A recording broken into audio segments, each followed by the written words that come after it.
Boxingego here. If you like this video, make sure you hit the like button and also subscribe to the channel and hit the bell icon on the top of your screen to get notified when the latest new content drops. What up, Fight World? It's your boy Ego and I'm back with some more boxing. Make sure you smash the like button, also subscribe to the channel for the latest and greatest in boxing. If you want to become part of the gang, notification gang, hit the bell icon. Shout out to the super chat, channel donations, Venmo, and the Patreon family. We working. Now, I just seen a highlight on ESPN Boxing, and amidst speculation that Miguel Cotto, in what is said to be his final fight, might fight David Lemieux, Mikey Garcia offered to move up from 140, in which he last fought Broner, to move up to 54 for the opportunity to fight Cotto before he gets out of here in the boxing game. Amidst those fights, ESPN, according to them, they have sources surrounding this situation, and they're saying Cotto in his December final fight is set to face Sadam World Kid Ali. So it's not 100% official. ESPN usually has good leads, definitely has connections to, Golden Boy and the industry insiders. So this looks like a thing, and I want to give my thoughts. Again, if this changes and he ends up fighting someone else, I will make an updated video, but this sounds about right. And I have to say I'm thoroughly disappointed.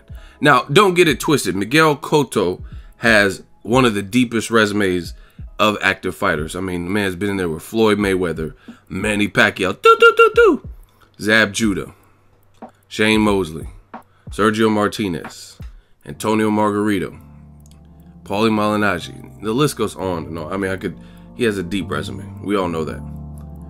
However, for a final fight, especially when there was rumors that he might fight David Lemieux, which would have been an awesome fight, right? He would have to box smart, dangerous fight.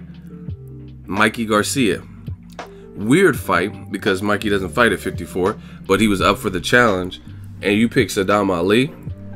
Now, no disrespect, Sadam Ali's my dude, but to my knowledge, I don't think he has much high-level experience fighting at 54. And I highly doubt for Cotto, who is 30-something and said to have his final fight, I highly doubt Miguel Cotto is going to drop down to welterweight. Beyond that, Sadam Ali has had some low-level fights since being stopped by Jesse Vargas at 147. And I know Sadam Ali's with Golden Boy, and Cotto did a multi-fight deal with Golden Boy.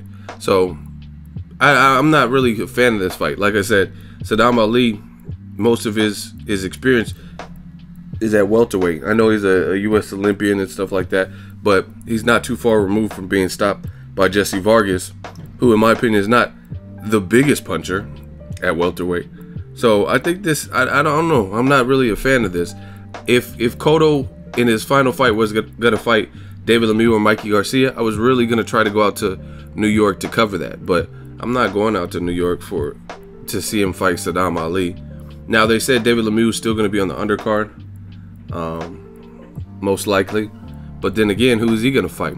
Billy Joe Saunders and him were going back and forth, but I highly doubt that fight would happen because Billy Joe Saunders is like, I'm champ, come out to the UK. So this is going to be a New York-based card, Cotto's second home. So I don't know, very disappointing to me if this fight comes off. Again, I understand that Cotto has a deep resume, but I'd like to see him go out with a little bit more of a bang than this. You know what I'm saying? Challenge himself.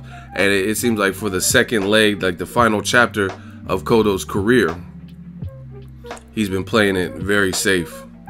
Very safe. You know what I mean?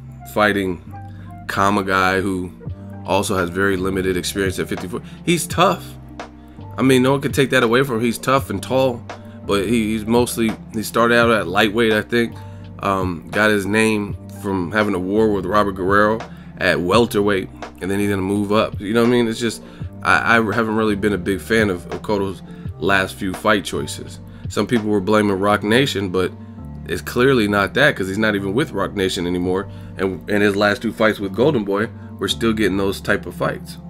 So just disappointing, man. Because if you look at from welterweight to 160, and those are all divisions that you can kind of pull from, one up or one down. There's just so many great options. Like I said, Mikey Garcia, at least he's never been stopped, and he's very technical. So maybe, you know what I mean, that would be an interesting fight. David Lemieux, obviously, goes without saying, would be an interesting fight, because even though Triple G beat him, Triple G's bigger than Cotto, taller, hits harder, stuff like that. So styles make fights.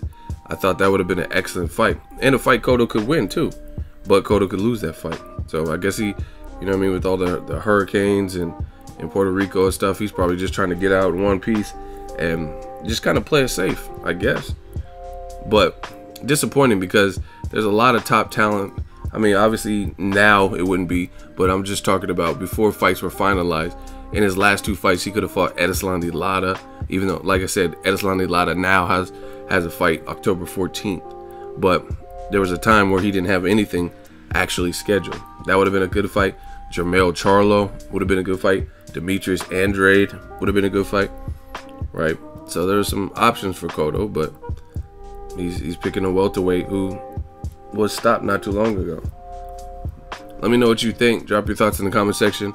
Make sure you smash the like button as always. Hate, comment, and subscribe. Till next video is Ego signing off. So if you enjoyed this video and want more content like this on the channel, you can show your appreciation by going to the PayPal donate button or the YouTube support button, and you can donate any amount that you feel is equivalent to the value of this video. Much more to come. Thank you guys for your support. Boxingego, the future of boxing.